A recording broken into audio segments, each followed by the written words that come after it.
नमस्कार, मैं हूं विक्रांत यादव और आप देख रहे हैं आपका अपना चैनल द स्वतंत्र। सोने चांदी पर अक्सर आप डॉक्टर शरद कोली वित्तीय विशेषज्ञ के हमारे चैनल द स्वतंत्र पर विचार सुनते हैं, लेकिन आज एक बहुत ही महत्वपूर्ण मुद्दे पर चर्चा करेंगे। और ये चर्चा इसलिए जुड़ी हुई है, इसलिए बेहद महत्वपूर्ण है क्योंकि ये हम सबके जीवन से जुड़ी हुई है। हर आदमी, चाहे वो सोना और चांदी खरीदे या ना खरीदे, हर व्यक्ति के जीवन से जुड़ी हुई है। जी हां, आज बात करेंगे एआई का और उसके उससे पड़ने वाले हमारे जीवन पर असर का। क्या एआई हमारे पीने का पानी छीन लेगा? यह संकट इतना बड़ा हो सकता है। मूडी की एक रिपोर्ट सामने आई है जिसमें यह आकलन किया गया है कि एआई और डेटा सेंटर उद्योग के तेज विस्तार से बिजली और पानी की मांग बढ़ेगी। और भारत, जहां पर पहले से ही जल संकट है, वहां पर स्थितियां खराब हो सकती हैं। शरद सर, नमस्कार। नमस्कार विक्रांत। आपको, स्वतंत्र के सभी फॉलोअर्स, व्यूअर्स, सब्सक्राइबर्स को मेरा अभिवादन। शरद सर, किस तरह से इस रिपोर्ट को देखा जाए? क्या एआई हमारे पीने का पानी भी छीन सकता है आने वाले समय में? क्योंकि भारत में पीने के पानी की स्केर्सिटी वैसे ही रहती है, खास तौर पर दिल्ली, एनसीआर, महाराष्ट्र, तमिलनाडु, हैदराबाद, जो बड़े डेटा सेंटर के सेंटर बनेंगे, तो ये तो बड़ी दिक्कत हो सकती है। देखिए, पहले तो लोगों को ये समझना होगा कि एआई और पानी का क्या कनेक्शन हाँ, है। बिल्कुल पानी और बिल्कुल। बिजली का, पहले तो क्योंकि लोग कहते हैं भाई एआई तो एक एक सॉफ्टवेयर ड्रिवन या एक एप्लीकेशन टूल होता है हाँ। जो आपकी जिंदगी के विभिन्न विभिन्न अंगों को प्रभावित करता है, आपकी जिंदगी के विभिन्न मैं कहूँ कि पहलुओं को प्रभावित करता है। चाहे आप मोबाइल फोन यूज करें, आप कंप्यूटर यूज करें, आप बहुत सारी सेवाएं लेते हैं, वहां पर प्रभावित करता है। बहुत सारी ऐसी चीज, उसका पानी से क्या संबंध है, लोग ये हैरान होते हैं। तो मैं ये बताऊं कि जो एआई, जब आप एआई से, अमेरिका के एक वर्ग ने कमेंट किया यहाँ पर भारत के बारे में। जब अमेरिका की तरफ से भारत के बारे में बड़े एडवर्स कमेंट्स अक्सर सुनने को मिलते रहते हैं, जी। कुछ महीने पहले की बात है। उन्होंने कमेंट किया कि हम अपनी अपने रिसोर्सेज खर्च करके और भारत के लोगों का ज्ञानवर्धन कर रहे हैं। ये हम्म। उनके कमेंट्स थे, ये हाँ। कुछ महीने पहले की बात है। जी। तो रिसोर्सेज से उनका मतलब बिजली पानी से था। हाँ। क्योंकि आपको पता होगा, जब एआई का, जैसे आप जब एआई से, उदाहरण के तौर पे आप चैट जीपीटी यूज कर रहे हैं, जेमिनाई यूज कर रहे हैं, तो आपको ये हैरानी नहीं होती। आप उसको, मान लीजिए उदाहरण के तौर पे, आप उसको एक अखबार का आर्टिकल दीजिए, उस पर डाल दीजिए। हाँ। आप उसको बोलिए कि अखबार का आर्टिकल, मान लीजिए वो एक पन्ने का आर्टिकल है जो आपको पढ़ने में शायद 4-5 मिनट हाँ। लगे। उसको बोलिए कि साहब इस आर्टिकल के ना मुझे फटाफट पॉइंटर्स बना के दे दीजिए। हाँ। मैं आपको बिल्कुल आसान भाषा में समझा रहा हूँ। जी। वो आपको चंद सेकंड के अंदर पूरे के पूरे आर्टिकल को पढ़ के उसके पॉइंटर्स भी बना देता है। हम्म। अब किसी ने, ये तो सबको पता है आर्टिफिशियल इंटेलिजेंस है, हमसे ज्यादा तेज है, पर किसी ने कभी ये सोचा नहीं कि ये कैसे होता है। हम्म। कभी इस पे आप विचार करके देखिए कि हम्म। ऐसा कौन सा ऐसा व्यक्ति है जो इतनी जल्दी उसने पढ़ भी लिया, पढ़ के समझ भी लिया, समझ के बकायदा हेडिंग्स डाल के पॉइंटर्स बना दिए। आपने कहा मुख्य मुख्य बनाइए तो मुख्य हाँ। मुख्य बना देगा। हाँ। आपने कहा उसको डायग्राम फॉर्म में बनाइए, तो ये क्या होता है कि सैकड़ों के हिसाब से कंप्यूटर्स लगे होते हैं और उनके अंदर डेटा फीड होता है, वो सर्च इंजन से कनेक्टेड होता है। जैसे ही आप कमांड देते हैं कि ये करो, वो उसके इंजन चालू हो जाते हैं जो कंप्यूटर्स लगे होते हैं। ये कंप्यूटर साधारण कंप्यूटर नहीं होते, और उनसे एकदम से इतने सारे कंप्यूटर वो चालू हो जाते हैं, वो काम करना शुरू कर देते हैं एक दूसरे से सिंक्रनाइज होके। हम्म। और इसको इनको इसमें से गर्मी निकलती है जब इतनी सारी मशीन एक साथ चलेंगे। पहले तो बिजली लगती है इतनी मशीन चलने में, उसके बाद गर्मी निकलती है। उसको कूल करने के लिए पानी का और एयर कंडीशनिंग वगैरह का इस्तेमाल किया जाता है। पानी का इस्तेमाल भी बहुत जगह किया जा रहा है। तो जब भी, जहां भी एआई डेटा सेंटर बनेगा, वहां पर बिजली और पानी दोनों चीजें भरपूर मात्रा में चाहिए। हम्म। वरना आप जो है एआई डेटा सेंटर वहां नहीं चला सकते।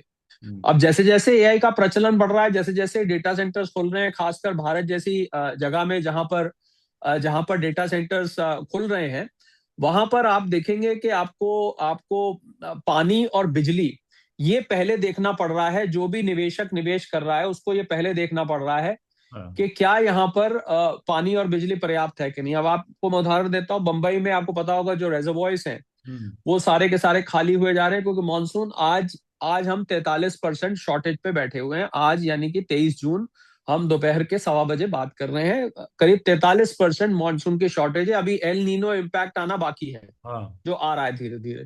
जी। दिल्ली एनसीआर की बात करें, आप आज की अखबार उठा के देख सकते हैं। दिल्ली के ज्यादातर हिस्सों में लोग रात को जाग जाग कर रात को 3-3 बजे बिल्कुल। उठ के अपने नल चेक कर रहे हैं कि पानी आ रहा है कि नहीं आ रहा। जहां आ रहा है वहां गंदा पानी आ रहा है, स्मेल वाली पानी आ रहा है, बचा कुचा कहीं से इधर उधर से पानी आ रहा है। तो पानी की शॉर्टेज बड़े शहरों में महसूस की जा रही है। तो इससे दो बातें होंगी विक्रांत। हम्म। एक तो ये कि जो बड़े शहर हैदराबाद, बेंगलुरु, मुंबई, दिल्ली, ये जो शहर है जहां पर डेटा सेंटर्स ज्यादा निवेश हो रहा था, दिल्ली के आसपास मैं गुरुग्राम ले लेता हूँ, फरीदाबाद ले लेता हूँ, मैं एनसीआर ले लेता हूँ, तो यहां पर डेटा सेंटर सेटअप करने मुश्किल हो जाएंगे, पहली बात।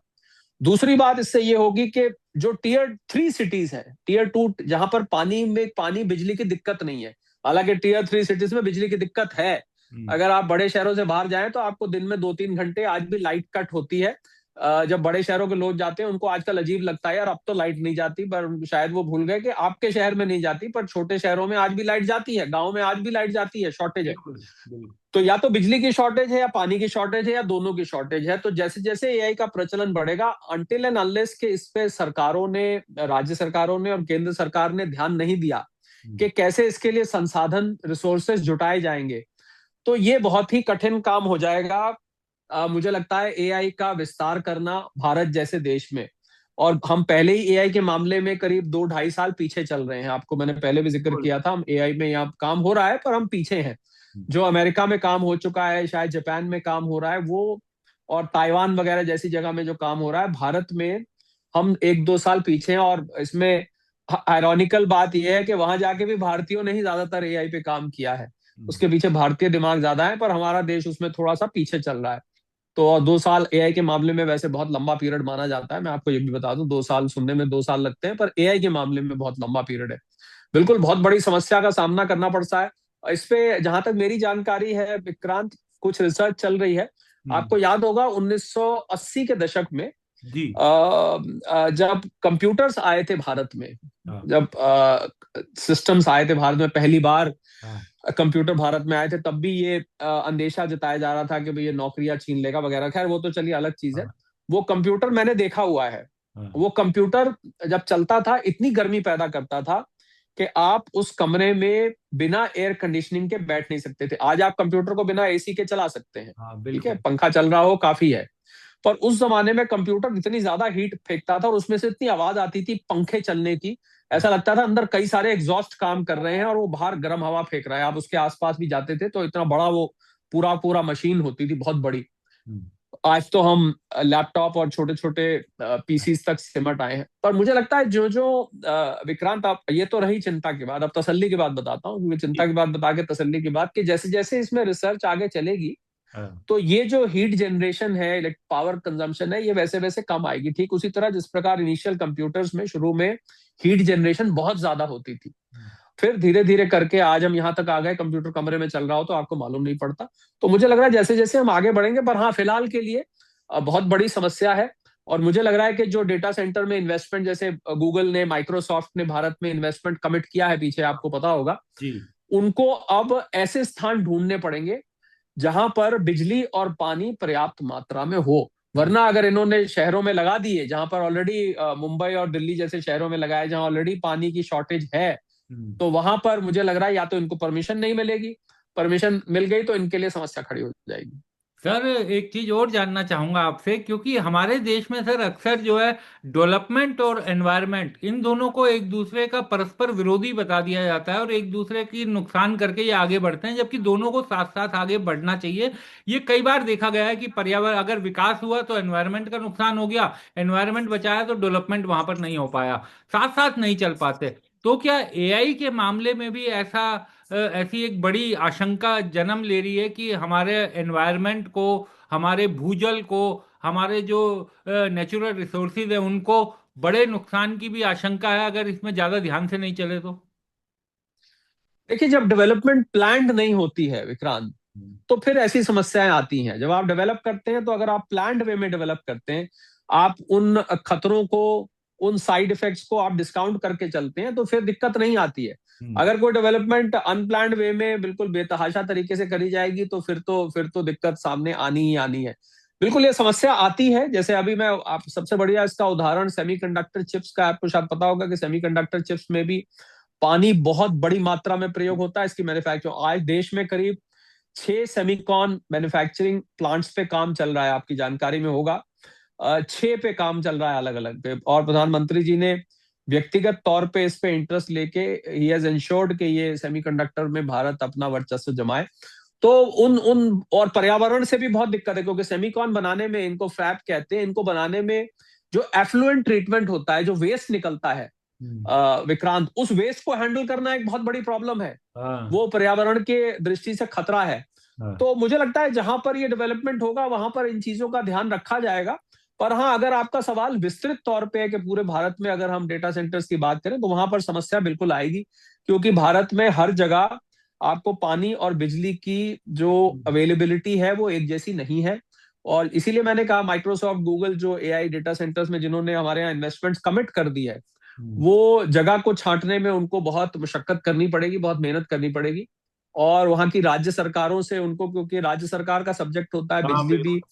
और पानी भी, तो वहां की राज्य सरकारों से बात करके वो राज्य सरकार कौन सी जगह देती है, उसके लिए राज्य सरकार क्या इंतजाम करती है। बाकी प्रिंसिपली आपकी बात ठीक है कि अगर डेवलपमेंट को और पर्यावरण के संरक्षण को एक साथ लेके नहीं चला जाएगा, तो या तो ये सफर करेगा या वो सफर करेगा, या आप डेवलपमेंट नहीं करेंगे या आप पर्यावरण में कॉम्प्रोमाइज करेंगे। हाँ। तो दोनों का समन्वय बना के चलना बहुत, जहां विकास जरूरी है वहां पर्यावरण भी उतना ही जरूरी है। ग्लोबल वार्मिंग और ये जो एल नीनो इफेक्ट हमें देखने को मिलेगा इस साल, ये सब इसी का नतीजा है कि हमने अपने पर्यावरण के आसपास को इतना ज्यादा बिगाड़ दिया है।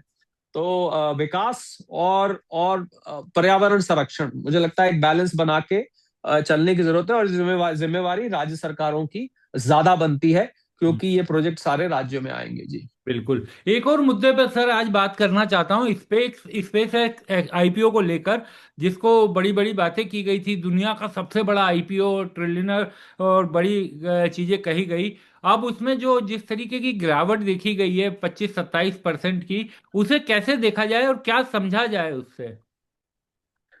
देखिए, जब भी कोई आईपीओ इस तरीके का आता है विक्रांत, जिसमें जिसमें यूफोरिया, एक अंग्रेजी में शब्द हाँ। होता है यूफोरिया। हाँ। यूफोरिया का मतलब होता है बहुत ज्यादा एक्साइट हो जाते हैं उस आईपीओ को लेके, उसके बारे में बहुत चर्चा होने लगती है, उसके बारे में बहुत कुछ लिखा जाता है, बहुत लोग उसका बैठ के इंतजार करते हैं, और बड़ी बेसब्री से लोग उसकी तरफ देखते हैं। इसको, हाँ। इन सबको मिला के हम लोग अंग्रेजी में एक शब्द कहते हैं यूफोरिया बिल्ड होना। हाँ। तो स्पेसएक्स का यूफोरिया बहुत था, $135 का इसका, इसकी जो थी फेस वैल्यू थी, $211 तक परसों ये गया था। $211, आप सोचिए हाँ। कि $1 इस समय 9,500 का है। तो हम बात करें 19,000 और उसमें $11 आप और दो, लगभग लगभग $20,000 प्रति शेयर पे इसने इसने परसों ट्रेड किया। और अचानक फिर इसमें कल बिकवाली आई, क्योंकि उसमें लोगों को लगने लगा कि भाई एआई में इतना बड़ा जो केपेक्स ये करने जा रहा है, हम्म। और रॉकेट्स के ऊपर इतना बड़ा केपेक्स यानी कैपिटल एक्सपेंडिचर करने हाँ। जा रहा है, उसके लिए ये फंड्स कहां कहां से जुटाएंगे, पहली बात। फिर दूसरी बात, फंड जुटा दिए तो क्या इसमें इतनी कामयाबी मिलेगी जिस कामयाबी की उम्मीद की जा रही, क्योंकि हाँ। अमेरिका में बार बार एआई बबल का जिक्र आ रहा है कि बहुत ज्यादा बिल्कुल। एआई के ऊपर फोकस किया जा रहा है, बहुत ज्यादा निवेश किया जा रहा है। इस निवेश का आरओआई यानी कि रिटर्न ऑफ इन्वेस्टमेंट इस पे कितना है, इस पे एक प्रश्न चिन्ह लग गया है वहां पर। क्या ये इतनी, जितना पैसा आप इसमें लगा रहे हो, क्या उतनी जल्दी ये रिटर्न देगा भी कि नहीं देगा, इस पे एक हाँ। प्रश्न चिन्ह लग रहा है। तो लोगों के दिमाग में, जब जिसको कहते हैं कि इंग्लिश में हम बोलते हैं coming to terms with reality, तो हाँ। मुझे लग रहा है जब निवेशकों को ये असलियत सामने आई कि भाई इतना बड़ा निवेश है एआई के ऊपर, इतना बड़ा दाव लग रहा है, इतना बड़ा केपेक्स स्पेस में ये कर रहे हैं, रॉकेट्स बनाएंगे, ये तो वहां पर कॉलोनीज बसाने की सोच रहे हैं, ये तो वहां पर स्पेस में जो है पता नहीं क्या क्या करने की सोच रहे हैं। सोना तो ये चांदी भी सब ढूंढने की बात कर रहे हैं सर, सोना चांदी सब भी कुछ ढूंढ। हाँ। पता नहीं क्या क्या बात कर रहे हैं। वो तो स्पेस में जाके क्रिकेट खेलने की भी कल को बात कर देंगे। तो मुझे लग रहा है कि लोगों को लगा कि ये थोड़ी सी अनरियलिस्टिक बात लग रही है, एलॉन मस्क थोड़े ओवर द बोर्ड जा रहे हैं, और कंपनी के जो प्लान्स हैं वो थोड़े थोड़े से हवा हवाई लगते हैं। उनमें उनकी सच्चाई को, उनको जमीन पे आने में, तो वो करेक्शन होके $154 पे आ गया सीधा। $211 से 30% के आसपास की उसमें करेक्शन देखी गई, और $154 पे क्लोज हुआ, यानी कि 20,000 से गिर के लगभग लगभग वो आप समझिए कि 9.5, 12, 13,000 के आसपास आ गया। हम्म। तो रियलिटी ये अक्सर हाइप जिसमें बिल्ड होती है उन आईपीओस में ऐसा अक्सर होता है कि हम्म। बहुत ओवर ओवर वैल्यू आप उसको कर देते हैं, फिर आप धीरे धीरे उसकी वैल्यू सेटल डाउन होती है। तो मुझे लग रहा है आहिस्ता आहिस्ता अभी मार्केट में कल अमेरिकी मार्केट गिरी भी है। इस समय भी डाउ फ्यूचर्स, शायद बहुत कम लोग जानते हैं, 24 घंटे ट्रेड किए जाते हैं। तो डाउ फ्यूचर्स इस समय भी जब हम बात कर रहे हैं तो साढ़े साढ़े 300 पॉइंट नीचे आ गए हैं।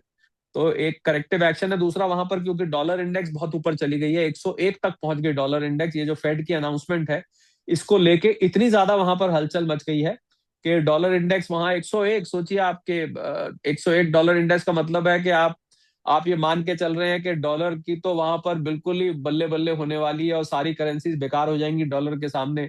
डॉलर में ही सारा निवेश आएगा, डॉलर के ही बॉन्ड्स बिकेंगे, डॉलर में ही सब कुछ होगा। तो मुझे लग रहा है थोड़ा सा वहां पर हाइप सा बन रहा है, उसकी वजह से मार्केट ने करेक्शन किया है।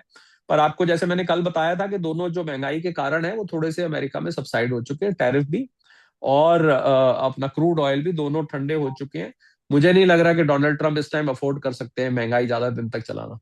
और सर एक चीज और जानना चाहूंगा कि ये जो स्पेस एक्स के आईपीओ में जो गिरावट आई, क्या अमेरिकी जो बाजार के बारे में कहा जाता है कि एआई बबल वहां पर किसी ना किसी दिन फटेगा, क्या ये उसका भी संकेत देता है? और इकोनॉमी, अमेरिकन इकोनॉमी पर भी इसका असर क्या आने वाले समय में देखने को मिल सकता है क्या? बिल्कुल बिल्कुल मिलेगा। एआई बबल जिस कदर से, मैंने तो आपको पहले कहा, जिस कदर से एआई में इन्वेस्टमेंट वहां पर बेतहाशा आ रही है, हाँ। उसका आरओआई इतना नहीं दिख रहा है। यानी कि उस पे जो रिटर्न आपका, आप पैसा लगाते हैं तो इसीलिए लगाते हैं ना, कल को उसमें से कमाई भी इसी हिसाब से होगी। वो मुझे कहीं उस हिसाब से अभी देखने को नहीं मिल रही है। हम्म। तो इसलिए एआई बबल बिल्कुल फट सकता है। अगर फटा तो फिर तो नैस्डैक जो अमेरिका का टेक एक्सचेंज है, हाँ। जहां पर ज्यादातर टेक कंपनीज लिस्टेड है, माइक्रोसॉफ्ट है, अमेजोन है, मेटा, ये सब कंपनीज में, उसमें स्पेसएक्स भी वहीं पर है। हम्म। तो यहाँ पर बहुत बड़ी गिरावट आ सकती है और ये गिरावट भारतीय मार्केट्स को भी प्रभावित कर सकती है। आज भी अभी जब हम बात कर रहे हैं तो भारतीय भारतीय मार्केट इस समय, सुबह इतनी उम्मीद नहीं थी पर इस समय फिर करीब 180 पॉइंट के करीब नीचे आ गई है। बहुत बड़ी करेक्शन फिर आई है, जब लोग उम्मीद कर रहे थे कि अब तो यहाँ से मार्केट पे 24,000 से नीचे सरक गया है निफ्टी। हम्म। तो उसका असर यहाँ भी होता है। और यहाँ पर देखने तो मुझे लग रहा है कि एआई बबल अगर फटा तो पूरी दुनिया को प्रभावित करेगा और ये दुनिया भर में एक बहुत बड़ी मंदी का कारण भी बन सकता है, विक्रांत। हम्म। ये भी लोग ध्यान में रखें। हालांकि मंदी वेस्टर्न कंट्रीज में आपको आई हुई है, आपको पता होगा कि ऑलरेडी यूके के और जर्मनी के जो नंबर्स आए हैं वो नेगेटिव में आए हैं। तो हम्म। मंदी वहां पर आई हुई है। मैं बार बार इस बात को कहता हूं, अब धीरे धीरे आपको वो सच्चाई सामने आती दिख रही है। मैं बहुत पहले से कह रहा था कि इन देशों में मंदी आई हुई है और अब ये इनको, इन देशों को उन मंदी को छुपा पाना कठिन हो रहा है। वो धीरे धीरे करके सामने आ रही है। जर्मनी की सामने आ गई है, यूके के सामने आ गई है। आप देखिएगा, अब इटली, फ्रांस, बेल्जियम, पोलैंड, इन सब देशों की मंदी आपके सामने आएगी। और अमेरिका सबसे बड़ी जो छुपाई जा रही है मंदी, मुझे लग रहा है जो जो हमें दिख नहीं रही है, वो अमेरिका स्वयं की है। वो भी आपको बहुत जल्द सामने आती दिखेगी।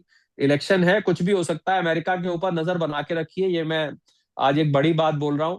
अमेरिका के ऊपर अगले 4 महीने में नजर बना के रखिए। किस मामले में? पॉलिटिकल मामले में तो है ही है, क्योंकि मिड टर्म इलेक्शन है नवंबर में। तो आपके पास 4 महीने मोटे मोटे बचे हैं, जुलाई, अगस्त, सितंबर, अक्टूबर, पहला। दूसरा, आप अमेरिकी डॉलर पे नजर बना के रखिए। तीसरा, आप अमेरिकी शेयर मार्केट पर नजर बना के रखिए। चौथा, आप यूएस डॉलर पर नजर बना के रखिए। पांचवा, आप वहां की महंगाई की दर पर नजर बना के रखिए। इन 5 चीजों पर आप बहुत गहन नजर बना के रखिए। क्यों मैं कह रहा हूं नजर बना के रखिए? क्योंकि ये आपकी जिंदगी है हजारों किलोमीटर दूर यहाँ से। अमेरिका, यहाँ से अगर आप वेस्टर्न कोस्ट जाए ना तो करीब 15 घंटे की फ्लाइट है, विक्रांत। मैं हाँ। कई दफे गया हूँ हाँ। और मुझे चिढ़ मचती है जब जब मुझे अमेरिका जाना पड़ता है किसी काम से। मुझे चिढ़ हो जाती है क्योंकि मुझे हवाई जहाज में इतनी देर बैठने से नफरत है। हाँ। बहुत ही इरिटेशन मुझे होती है इतनी देर बैठने में। यहाँ से न्यूयॉर्क भी आप जाएंगे तो आपको 11-12 घंटे, 13 घंटे आपको बैठना पड़ेगा, डिपेंड करता है।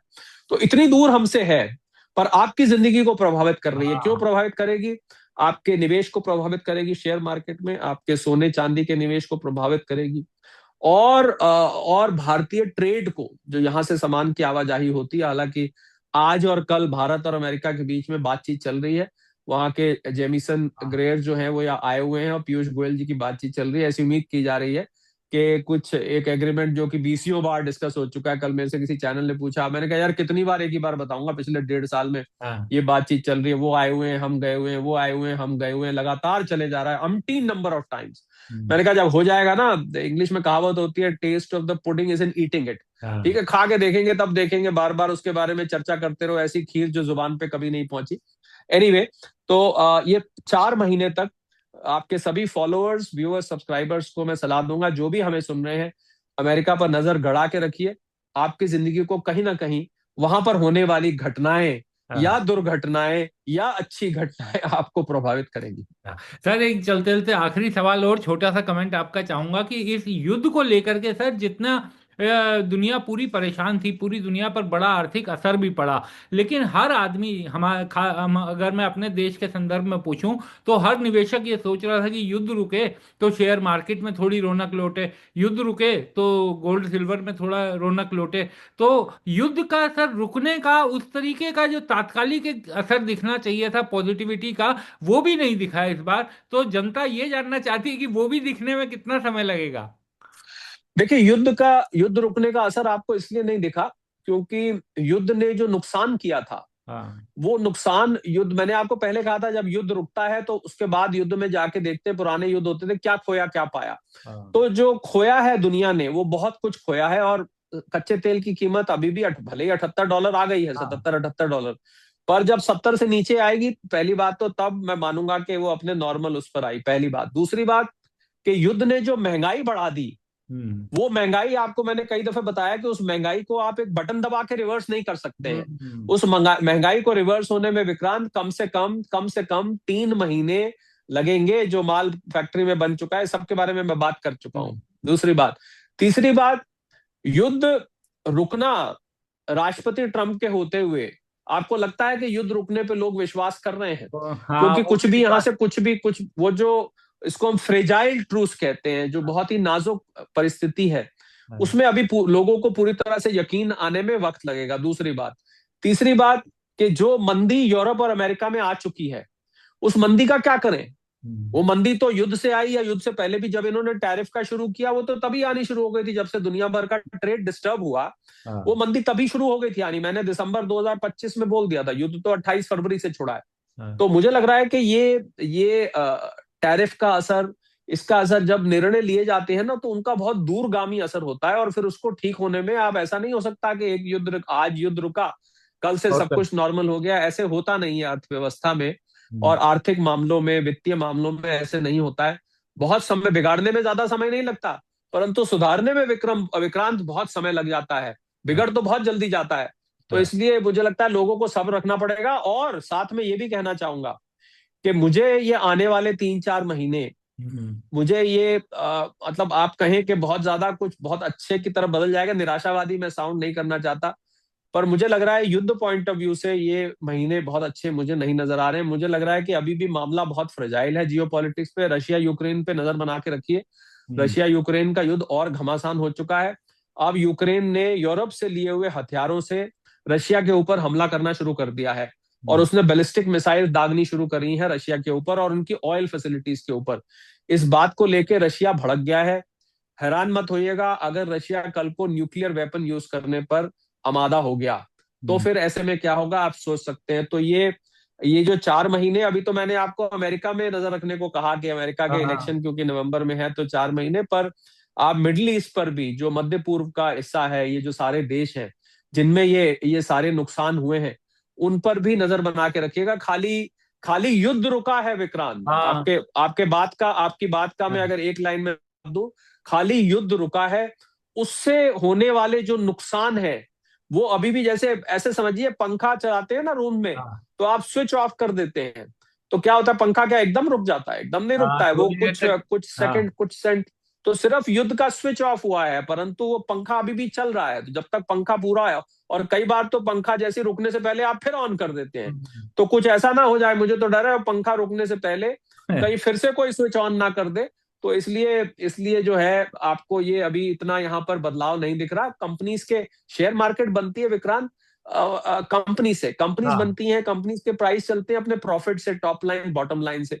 अभी ये जो रिजल्ट आएंगे 5 जुलाई से, हम्म। रिजल्ट सीजन Q2 का ऑन हो जाएगा, सॉरी Q1 का ऑन हो जाएगा, 26-27 ईयर का। आप देखेंगे उस रिजल्ट्स पे प्रेशर पड़ेगा, जो कॉस्ट बढ़ी है इतनी कंपनीज की, प्रॉफिट्स में, बॉटम लाइन में प्रॉब्लम आई है, तो वहां से आपको शेयर मार्केट, तो देखिए शेयर मार्केट तो क्यूमुलेटिव इफेक्ट से चलती है ना, पीछे क्या हुआ है। हाँ। एक दो बीच बीच में, ये नहीं मैं कहता, बीच बीच में उठता भी दिखाई देगा आपको, हाँ, बीच में बिल्कुल। वो उठेगा, पर ओवरऑल जो सिनेरियो है वो अभी बहुत वैश्विक स्तर पर बहुत अच्छा नहीं दिखाई दे रहा है। मुझे अगले 2-3 महीने अभी भी युद्ध रुकने के बाद भी विक्रांत मुझे टफ दिखाई दे रहे हैं। पता नहीं, कि मेरी जो हाँ छठी बिल्कुल। इंद्री है, हाँ मेरी जो छठी इंद्री है वो ये कह रही है कि हाँ, कुछ तो गड़बड़ अभी भी है, युद्ध भले ही रुक गया है, कुछ ना कुछ तो है जो कि अंदर सुलग रहा है, जो हमें नहीं दिख रहा है, और प्लस युद्ध का नुकसान है। बिल्कुल। बहुत बहुत शुक्रिया शरद सर, आप जुड़े, थैंक यू। चर्चा में शामिल हुए और थैंक यू। महत्वपूर्ण चर्चा थी ये, थैंक यू। लोगों को इस मसले पर बात करना लगा कि बहुत ज़रूरी है। बहुत बहुत शुक्रिया। Thank you.